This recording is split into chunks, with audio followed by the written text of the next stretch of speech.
I don't want you to freak out. I know that we said it was just like a quick 1-2 thing. Like, we're just hanging out. We're just fucking. It's like, it's nothing serious, and it's totally not. Like, don't take it the wrong way, and don't freak yourself out. I think I like you, and I think like I'm in love with you, but don't listen. Oh my God, you're taking this the wrong way. Like, you're literally freaking out. It's not that big of a deal. Just let me know if like you're cool with that vibe. If not, like, no pressure. I can totally like find someone else to talk to. It's honestly like, we're so good. We're still chill. You're Blocked with Eden Middleman and Simona Catalano.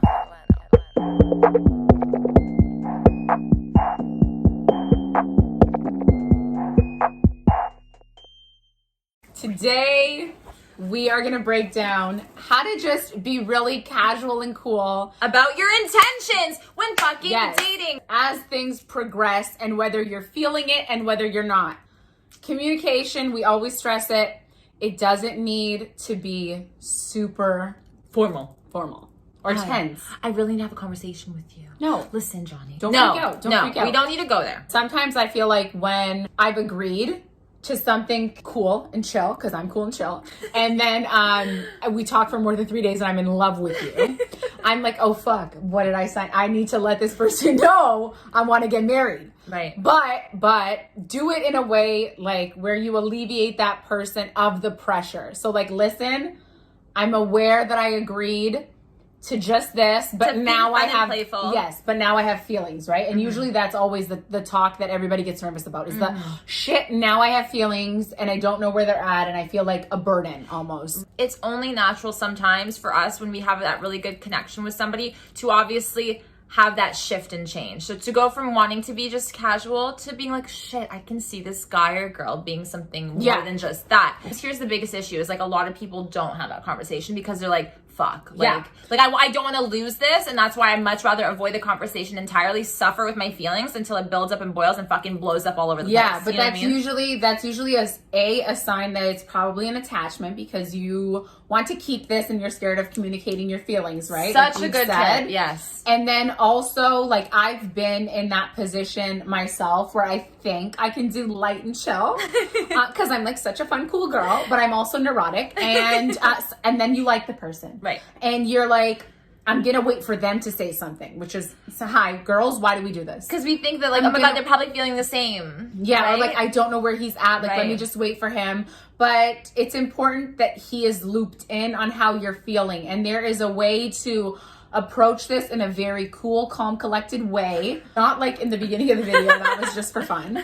But where you're just like, hey, listen, I know it's this. And like, I'm totally cool with us taking like a breather because I now have a little bit of feelings towards you. And it's nothing serious.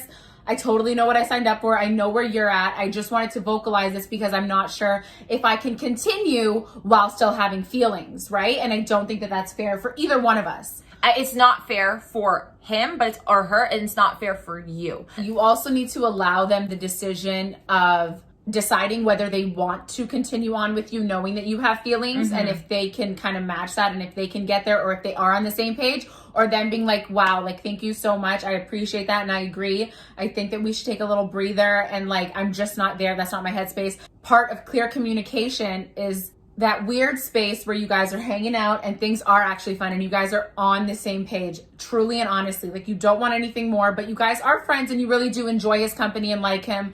And let's say there's an event coming up and you want to take him as a +1, or it's his birthday and you're like, let's do something fun, or you want to treat him to something because there's some sort of an occasion or an event coming up.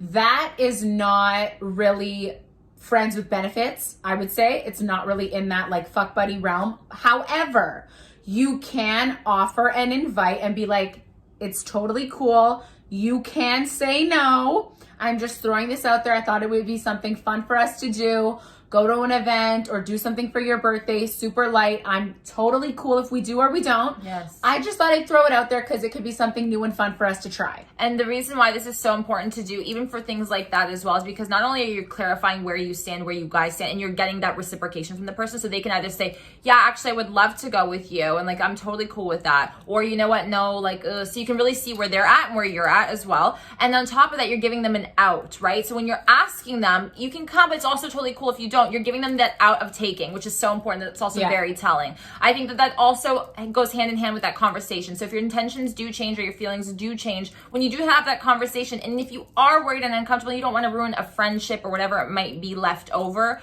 or if you do want to continue and you're totally okay, but you are gaining feelings and you find that it's okay for you to stay in this connection in whatever way you want, it's important to be like, listen, this is how I feel. I just want to like make that clear. It's cool if you don't feel the same way. Yeah. Do you know what I mean? And like relieving that pressure from him and from yourself so that this can either continue or it can end on a really good note. Clear communication often ends up resulting in a healthier breakup or healthier like separateness of you two, as opposed to all of the ambiguity and all of that like confusion builds up when you're not communicating clearly. And as someone who like used to just go with the flow and like suppress and not address because you don't want to freak the other person out, I've learned to just be like, listen, I like you now. I'm totally cool if it goes this way or if it doesn't. I know what you agreed to, and by no means am I telling you that it needs to go in this direction. However, I feel like because I do have some sort of feelings for you, they'll continue to progress if we continue to hang out. And if that's not what you want, then it's just not going to work out for anybody's benefit, right? Yeah. So just being super clear and calm as you can be. Obviously, when our emotions are involved and we like somebody, we're like super worried. We stress ourselves out. We like overthink everything. But like a light, casual conversation will just solve so many issues. Like you guys are still friends, hopefully, you know, and you guys can always pick up where you left off, maybe down the line. Like maybe you just needed a minute to chill and then you realize maybe like, yeah, he's actually not what I want, but he's a fun time and I can keep having a fun time. Exactly. Check in with yourself and also check in with him, because I find that generally guys don't often check in with themselves, even if they are having feelings. Sometimes they like it. They do like the clarity and the communication when you're like, hey, I like you. And they're like, okay, fuck, yes, same. Great. Yeah. In the midst, because think about it this way. Like some people, I mean, for the most part, like as you were, like when we were younger, we were dating, like we obviously didn't want to have these like big girl talks or these conversations because they were like supposed to be this monumental thing. Like, oh my God. And like, we're telling you it doesn't got to be like that. But like now that we're aware of that, it's like looking back on all of those times where I didn't have that conversation, and that like I liked the guy and the guy actually liked me, but we didn't have that conversation. It actually like didn't make sense and didn't work out because we didn't have that moment of like checking in. And I think that that's also a nice way to bring it up, being like, hey, I just want to like make sure like we're cool and like this is what it is, and like, you know, I just want to let you in on this or whatever. Having that moment in the midst of your fun, because when you are casual, where do you sneak in that conversation? So that's the problem, is like that we think communication is always serious and it always means something. It's this big thing. But communication is just being transparent and looping the other person in. Like, where are you at and where am I at? Especially if we both stated our intentions. Like, it's only natural that if we continue to hang out and we are having a really good time, someone inevitably will get feelings. Like, you always need to constantly be checking in with yourself and what you want. Thank you. We're fucking human. Yes, looping the other person in, because we're actually not mind readers. Like, how is anybody actually supposed to know that you like them if you don't say it? And regardless of how they're acting, guys. How is anybody supposed to know? Just like with guys, like there can be that confusion, right? Because with the talking stage where we don't know our intentions, we're hot and cold, we're doing this, we're doing that. It's just like, hey, I like you. What's up? Just let me know. Literally, I'm asking you to be as direct as possible. Like, don't worry. My feelings are so good. 2-second rebound rate. Like, we're good. Do not worry. I've been hurt before. I will be okay. Take the guessing game out of everything. Like, that's a really good point. Like, nobody is a fucking mind reader, regardless of how they're acting, regardless of how they're moving. It's based off of your perception, your experiences. So, like, you're reading into how this person is acting, and you're like, oh my God, he likes me clearly because he's doing this, because Johnny in the past did this. What I do is, like, if someone says something to me and I'm like, oh, he definitely likes me, it's because I'm usually like, I would only say that if I liked somebody. Do you know what I mean? Yes. And it's like we compare what they're doing and how they're acting and what they're saying to what we would do. So we're like, obviously he likes me. Yeah, otherwise he wouldn't have done that or said that. Like, right, Stacey? And then all your friends are like, yeah, oh my God. No. Yeah, that's another thing. Like, don't stop running to everybody and getting 15 million opinions on what you should do, what you shouldn't. This is a side note. What you shouldn't do, what you should do, what they think, how you should act. Like, check in with yourself. If you need an opinion, go to one fucking person that you trust that you think is going to give you the best level-headed advice. And then if you want to take it, cool. If not, you're not obligated to. But I think that the more people you start asking, which as women we tend to do, like when we were younger, ask 15 people, and then you're fucking confused. Like, all you need is one outside opinion if you're unsure outside of yourself, and then make a decision. As you grow and you're learning yourself while also dating, it's very confusing because you haven't gotten to that space where you fully know who you are, right? So when you're dating and you're younger, you want all those opinions and you don't know anything and you're trying to look for answers and you're trying to figure it out and put this whole puzzle together, and it's just a fucking disaster. Like, sometimes you just gotta let the chips fall where they may. Okay. Simona's favorite fucking line. Let the chips fall where they may. I need to find out what movie that is from because it is so good. Yes. You literally said that in like one of the earliest episodes of Urblocked. I feel like it was FaceTime Urblocked. Hey guys, we heard you you wanted a little OnlyFans. So you flashed your ass on live. Just kidding. We got you the next best thing. My ass. Also kidding. He's showing her nipples. We obviously made a podcast. Oh my god. They wanted a podcast, so we gave them a motherfucking podcast, so guys. we went in the studio. We put up the studio. And we made a fucking... We did a podcast. Cast of the pod. Just stay tuned, man. June 30th.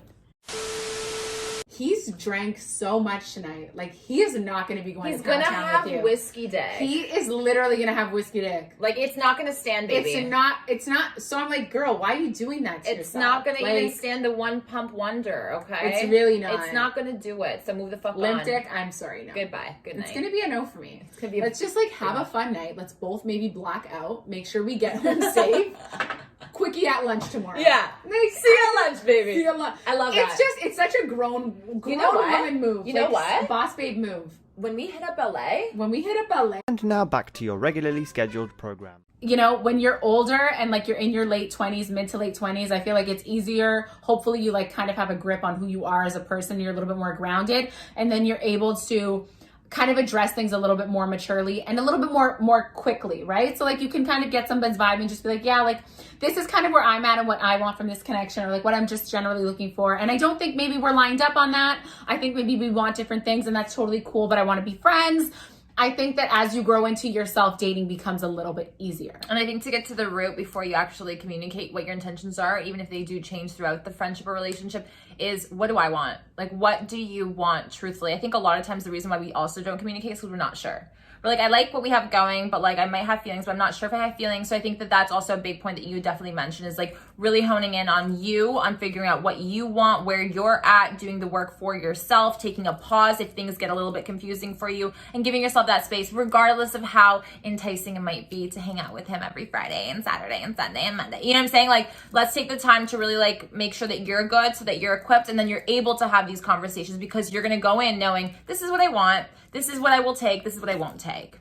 And I think that that will make it a little bit easier going in there confidently. That's pretty much it, guys. Don't forget to comment, like, and subscribe. Leave us a comment and let us know what your favorite go-to line is for, you know, clarifying intentions. If you're having trouble with that, maybe give us a little scenario. Maybe we'll address that in our podcast coming soon. Make sure you're following us on Instagram, on TikTok, all of that good stuff, and hit the bell for the notifications. And we'll see you back here very soon. Bye.